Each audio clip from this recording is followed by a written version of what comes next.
This whole idea of reform is such a destructive thing because, you know, as you see, religion always takes a back seat when it has to, but it's always ready to come back as soon as you give it the opportunity.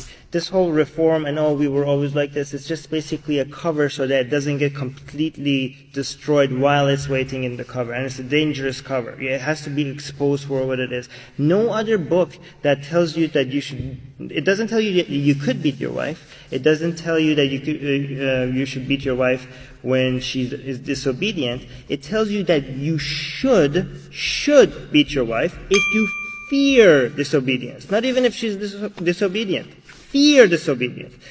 No, if a book that tells you that how you should treat your slaves, that you could rape other men's wives if you capture them in war, that us three here deserve to be burned forever and tortured. We deserve that because we disagree with Muslims. Death in this life.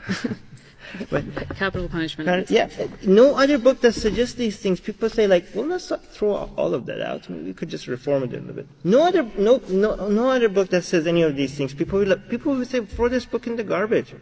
Why are we even talking about this? Who is taking this seriously? Reform this book.